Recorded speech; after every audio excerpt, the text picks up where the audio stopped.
Salve, salve, alunos! Chegamos para mais uma aula de História de Rondônia. Aula 24.1, passando muito rápido. É porque essa disciplina, a carga horária dela também é bem curta, né? E não dá assim um mês de aula já acaba tudo. Pois para vocês que estão chegando, lembrando que esse terceiro ano de 2022 vai ser o último ano que teremos a aula de História de Rondônia no terceiro ano. A partir do ano que vem, 2023, já não tem mais terceiro ano. A aula ela irá acontecer no primeiro ano, de acordo com o novo ensino médio. Tá bom? Inclusive, nesse ano, 2022, nós tivemos aula de História Regional no primeiro ano. Então, tivemos no primeiro e no segundo.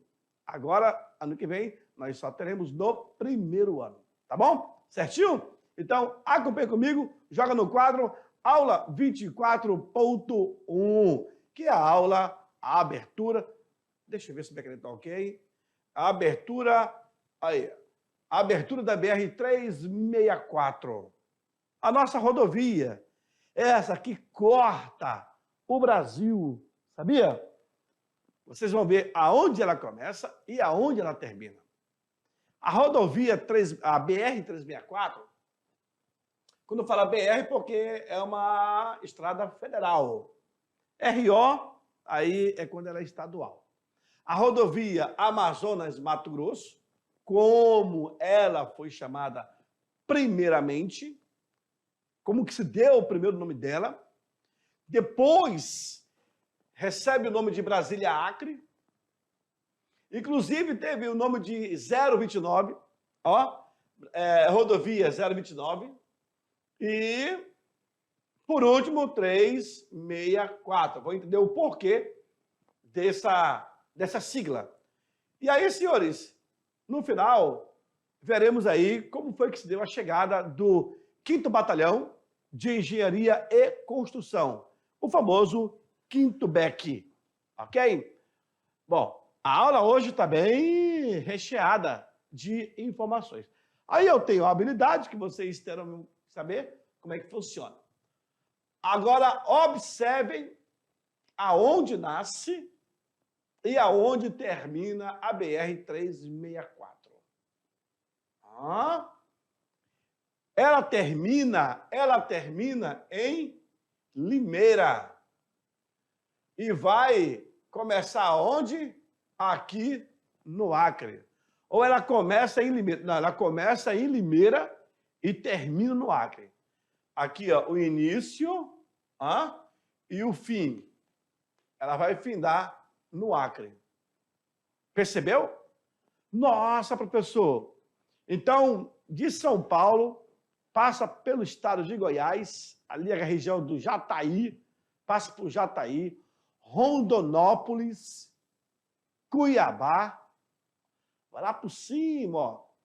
Aí eu tenho ali Vilhena, corta todo o estado de Rondônia, aí daqui vai para Rio Branco, no Acre, e chega até uma cidadezinha. Rapaz, eu lembrei do nome da cidade do Acre que termina. Eu lembrei o nome. Qual seria o nome do Acre? Que ela termina lá. Eu estou tentando aqui lembrar. Aonde termina a BR? Senador, alguma coisa, não. Sena Madureira. Sena Madureira. Sena Madureira. Sena Madureira. Bom, eu acho que é Sena Madureira que vai terminar. Mas, de repente, tem outro nome aí. Sena Madureira. Ou Cruzeiro do Sul. Bom, se você dá um Google aí, você vai entender qual é a cidade. Né? Dá um Google aí, aluno, dá um Google aí. Saber aonde termina a BR-364.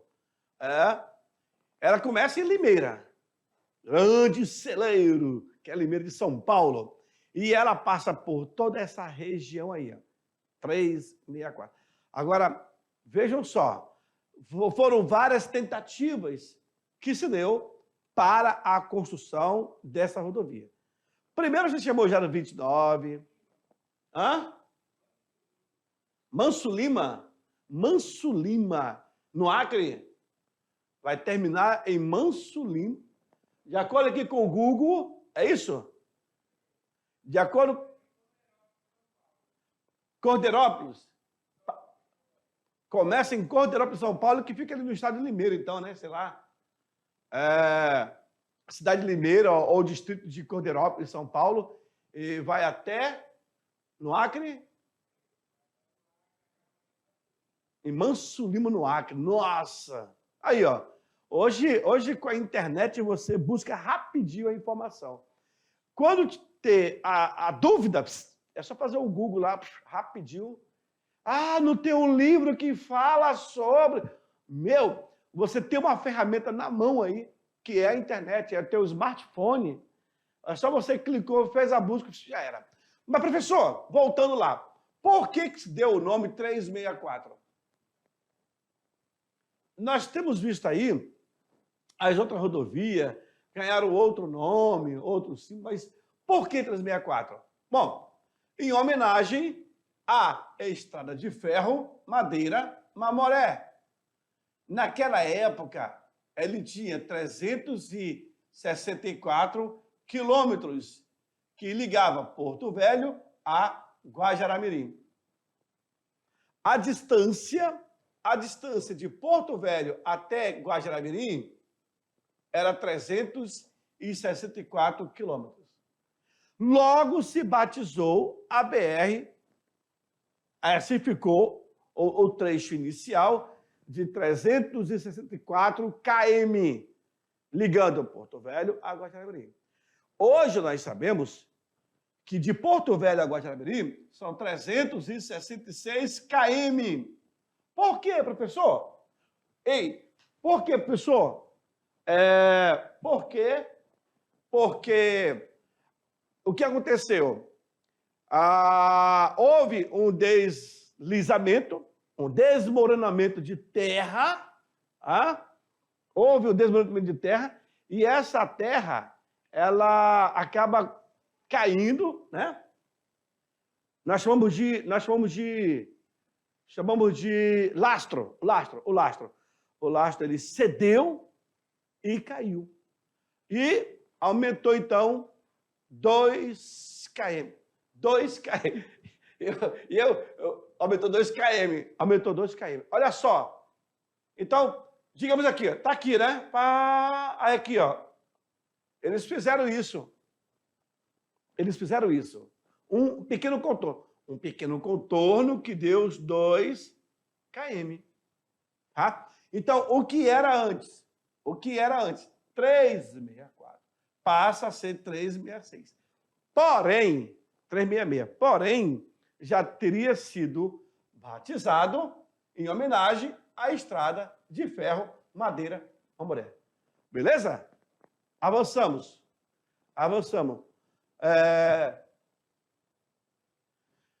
A rodovia, ela teria sido imaginada lá atrás, no ano de 1916.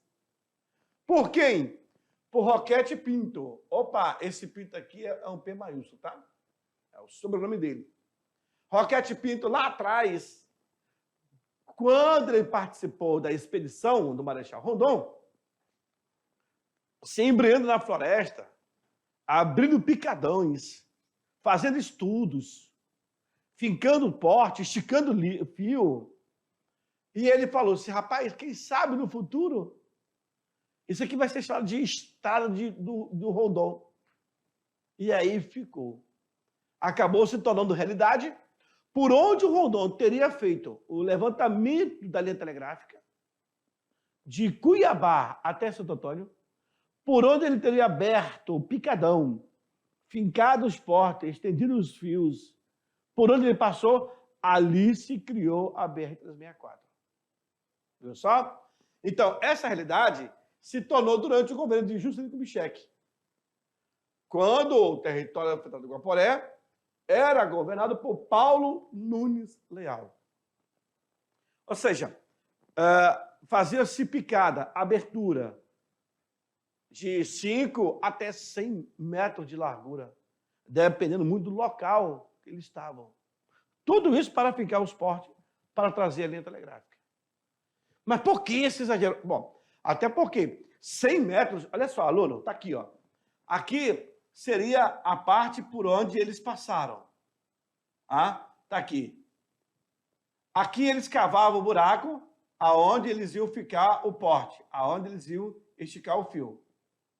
Se fala que eles faziam uma abertura, na verdade, entre 10 a 100 metros de largura, ou seja, era esse daqui, ó. Era esse daqui, ó. Vamos colocar 100 metros. 100 metros. Mas, professor, para que esse exagero? Alô, não, presta atenção. Se eles vão fazer de 10 metros, tem uma justificativa. De 100 metros, justamente para que, quando as árvores apodrecessem, ou de chuva, ou por destino da natureza, caísse em cima da fiação. Aí há prejuízo. Imagine vir lá de Cuiabá até Vilhena para emendar um cabo que foi quebrado porque uma árvore caiu e quebrou o cabo. Então, era uma forma de se precaver. Para aí? Pois é. Então, durante o governo de Paulo Nunes Leal, já começaram aí as tentativas de construir a estrada que vai ser chamada de Estrada do Rondon. Fechou? Olha aí. Olha a diferença. Para poder passar. Isso aí nem trator eles usaram logo no início. A verdade é só limpar o terreno, tiraram os tocos, cortaram as árvores e fizeram assim uma abertura, né? Criaram um clarão. Agora aqui não, é diferente. Ó. Aqui você vai patrolar a terra, você vai compactar para receber aí o cascalho, para receber o pinche e, por último, a liga asfáltica. Tá? Diferente. Quando você vê aí uma imagem de 1975 para uma imagem de 2015. Tudo diferente, né? Avançamos. Bom, a primeira tentativa, ela foi iniciada quando o Aloysio Ferreira, ele entra no governo e nas décadas de 30 e 40, ele tentou começar essa abertura. E o nome já era Amazonas Mato Grosso, cujo trajeto deveria seguir o percurso paralelo à linha telegráfica. Olha aí, aluno. Olha aí, aluno. Fechou? Ah, professor, então a BR-364,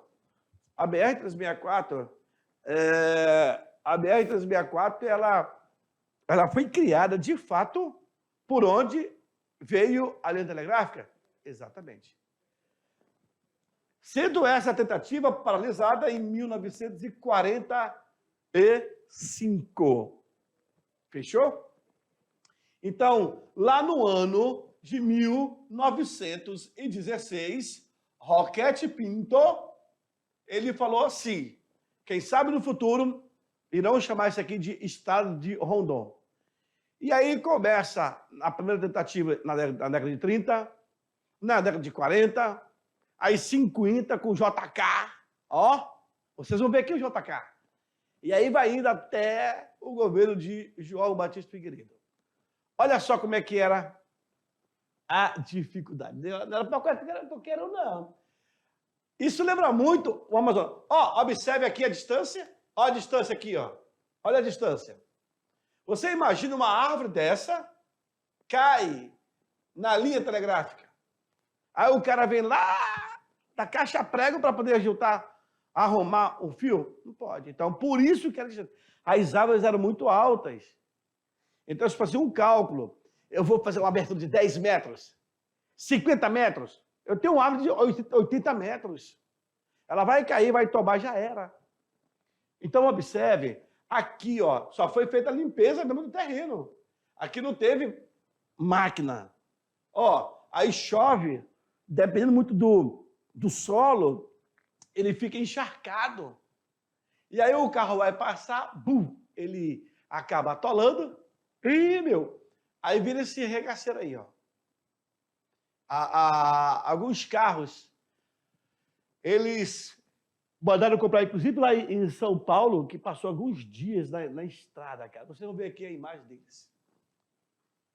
No dia 15 de março de 1960, o presidente da República, ele criou, através do decreto-lei número 47.903, a Comissão Especial de Construção da Rodovia Brasília-Acre. Opa, já mudou, viu, aluno? Lá atrás era Mato Grosso, Amazonas, que eram os dois estados, né? Mas em 1960, agora por que lá atrás, na década de 30 e 40? Porque em 1943 é criado o Território Federal de Guaporé. Território Federal de Guaporé. Agora, na década de 60, vejam, em 1956, era Território Federal de Rondônia. Aí agora passou o nome de Brasília-Acre. Até porque vem ali, passa por Brasília, passa por Rondônia, e depois vai para o Acre, a BR-364. Ou seja, vindo de São Paulo. Fechou? Onde as obras seriam concluídas? Onde? Ó, seriam, olha o verbo, no dia 10 de dezembro daquele mesmo ano de 1960, sendo somente inaugurada no dia 13 de janeiro de 61. Ou seja, não foi cumprido o prazo inicial. Mais algumas imagens da rodovia 364, ó, dependendo muito do local. Gente, para o Marechal Rondon, que com a sua equipe saindo de Cuiabá até Santo Antônio, fazendo aí os traçados na floresta, pesquisando tudo que tinha pela frente, fazendo levantamento, ficando porte, esticando o fio para chegar até Santo Antônio, e depois, por onde ele teria passado, é feita a abertura da BR. Então, tudo graças a Rondon. Com a construção da rodovia, as condições para o povoamento do estado estavam abertas, foram dadas. Foi dada a largada. Não somente para a Rondônia, mas também para outros estados vizinhos, como o Acre, o Amazonas, cuja ligação por terra com o Centro-Sul tornou-se possível. Ou seja, a nossa região, ela acabou saindo do isolamento. Isso é legal. A partir do momento que você tem condições de interligar regiões, você só tem a ganhar com isso. Olha como é que ficou a BR. Em cada região, por exemplo, essa aqui era feia pra caramba. Hoje, se você pegar uma imagem atual, de antigamente, desse trecho, você vai encontrar a BR assim, ó. Lindo, né? Bem asfaltada, bem sinalizada, com estrutura. Claro que aqui, esse meio fio aqui, é para conduzir a água, para que ela não caia para cá, mas sim ela vai escorregar até um certo ponto onde ela vai sumir. Tá? Sinalização, que é feita tanto nas laterais como também centrais. Sem contar as placas, né? Claro, professor, nem todos os trechos da BR são assim. Claro que essa BR-364, quando ela foi construída, senhores, a 364, essa BR, quando ela foi construída, ela não foi pensada para suportar o peso das carretas que atualmente trafegam por ela. ela foi construída para interligar para carros pequenos. Tanto é que ela nem foi enlarguecida, não foi ampliada. Por exemplo, estradas de Goiás, Brasília, São Paulo, nós temos aí 3, 4, 5 vias, indo e 5 vias voltando. Quando a gente pergunta, mas são estradas que foram privatizadas também. Tem isso, né? Aí os caras fazem investimento, porém, acaba cobrando pedágio. A construção da BR-364 esteve a cargo da empreiteira Camargo Correia. Camargo Correia. Aluno, não esqueçam desse nome. Empreiteira Camargo Correia. Foram várias empreiteiras, inclusive as mais antigas, tá? E estendeu-se dentro do território federal de Rondônia, no sentido sudeste-nordeste. Aí você vê um D8, um tratorzão, arrancando árvores, arrancando toco de árvores para fazer o tráfego fluir normalmente. Hoje, o maquinário do Quinto-Beck é assim, ó. Aí eles estão compactando o terreno onde já recebeu o cascalho está sendo compactado ao solo, depois vem um piche, aí deixa um certo tempo para poder descansar, e aí é quando vem a liga asfáltica. É todo um processo. Não é coisa de cavalo, não, tá? Obedece os critérios. A partir de 1966, ficou concluída a ligação entre Cuiabá e Porto Velho. Aluno, não esqueça disso.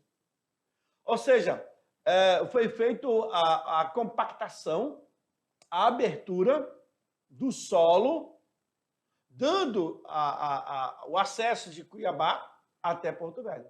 Mas não tinha asfalto. Ela ficou, em 66, ela ficou concluída a ligação entre Cuiabá e Porto Velho, através do trabalho realizado pelo Quinto-Beck, que é o Batalhão de Engenharia e Construção.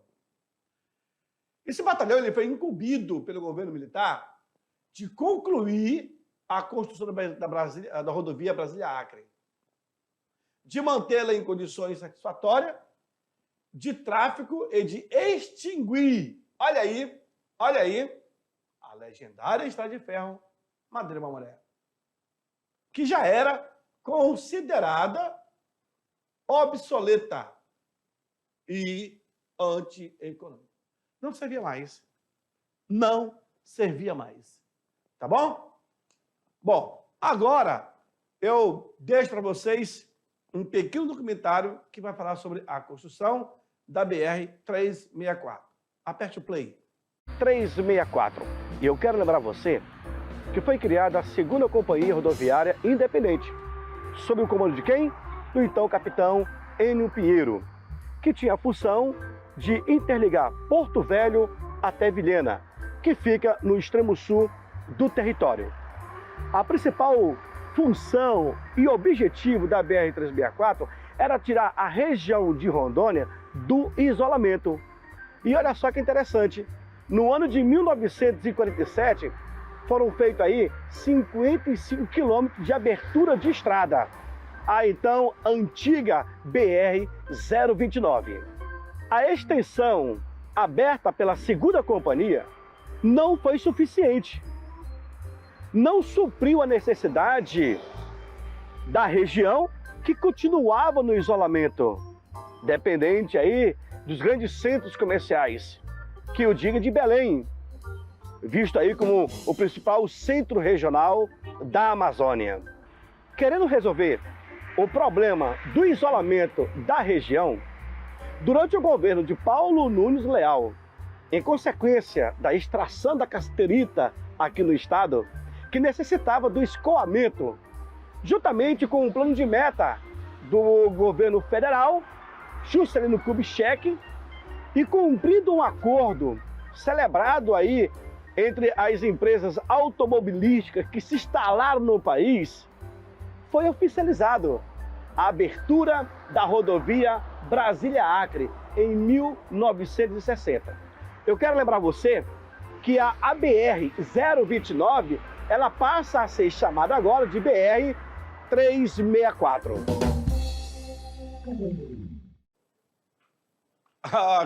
Ok, aluno. Viu aí? Nós fomos para a BR, fizemos a filmagem e contamos ali um pouco do histórico do que foi a construção dessa BR.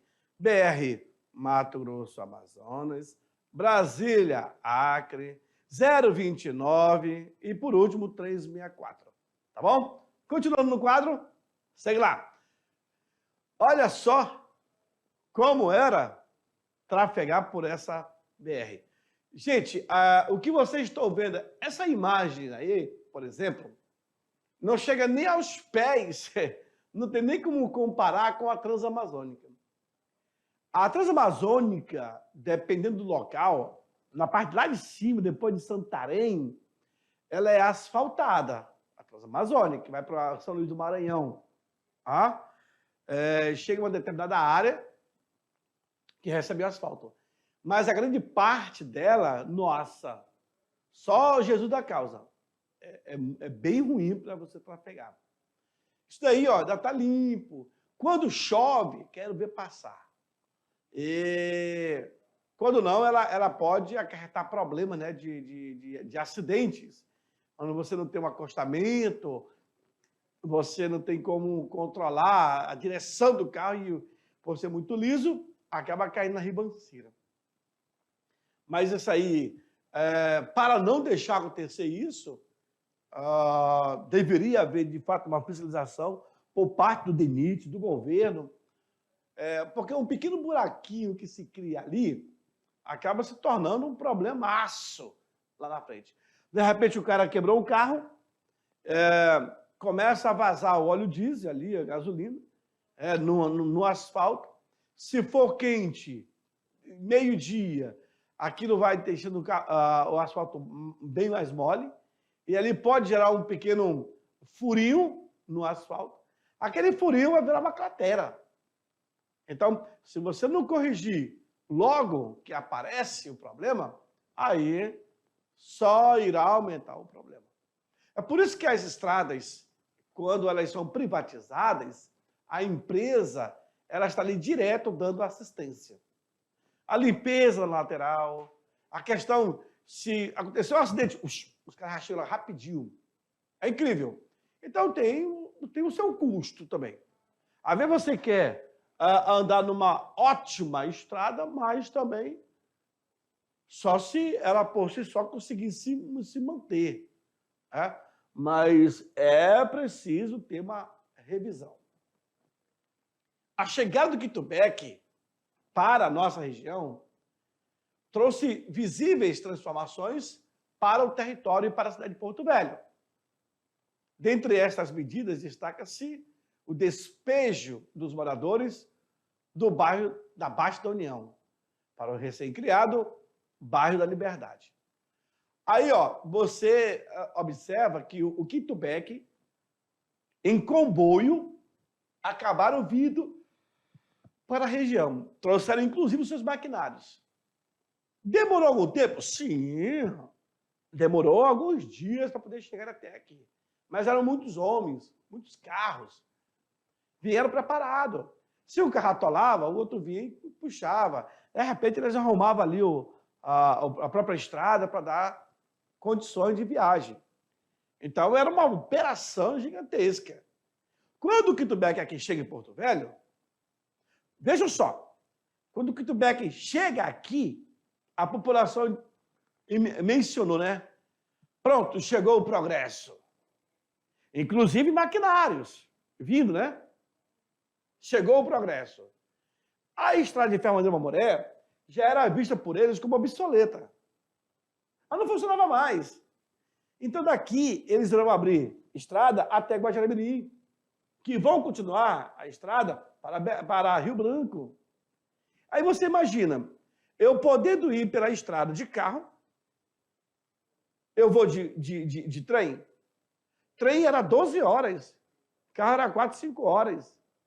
Isso vai diminuir com o tempo. Então, paralelo, ela vai cair no esquecimento, a estrada de ferro da Mamoré. E aí não dava mais recurso, era antieconômico. Era muito mais rápido ir de carro. E aí, somente anos mais tarde, é que vão tirar, né?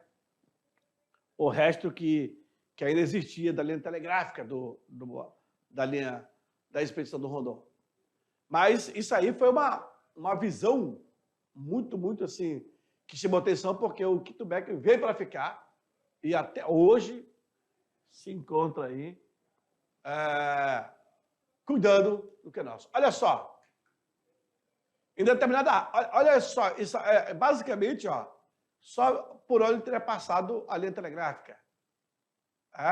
Aí, ó, muitas... Fechada.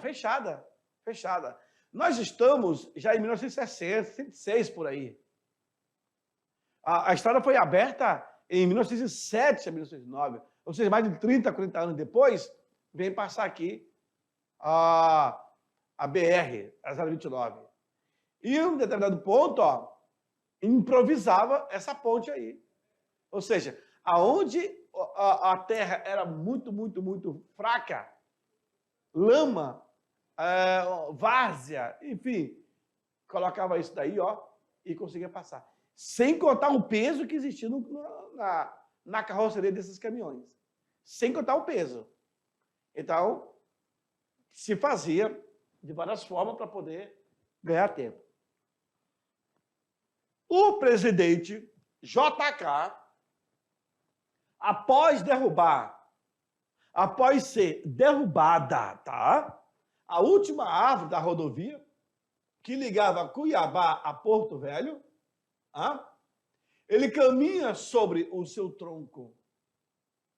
E essa solenidade, ela foi realizada em Vilhena, sabia? No dia 4 de julho de 1960. Fechou?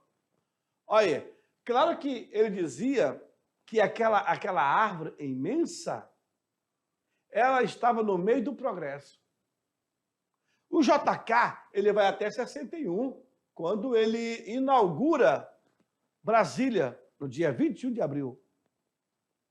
Olha aí a foto dele. Esse aqui era o D8. Inclusive, tem a foto dele em cima do D8. Tem também uma foto dele pilotando o D8. Essa é a foto de Manuel Rodrigues Ferreira. Então, aqui, bem nítido, no dia 4 de julho de 60, ele vai caminhar sobre o tronco, vai haver uma solenidade lá em Vilhena. Ou seja, chegamos no território federal de Rondônia. A estrada agora chegou no novo território. Aí, o JK, ele, como simbolismo, ele anda em cima desse tronco, dessa árvore que foi derrubada. A enorme sapopema. Opa! Aí temos o nome da árvore. Olha aí o nome da árvore, aluno. Uma enorme sapopema. Destacava-se no meio da clareira como a última resistência ao avanço da estrada. Ela foi preservada para um fim honroso. Você imagina os caras abrindo a floresta, aí vendo assim uma baita uma sapopema. Rapaz, eu já ouvi tanto falar sobre dessa árvore. Uns falam que era uma samaumeira, outros falam que era não sei o quê. Está aí o nome dela, sapopema. O nome da árvore. Eu não quero esquecer mais. Sabia? Porque há muita especulação. Massalmaumeira, não sei o quê. Tá aí, ó. Sapopema. E o JK, ele aqui em cima do D8. Cara, tudo isso simbolismo, né? No meio do progresso havia uma árvore. Escolheram-na para que a caísse de pé.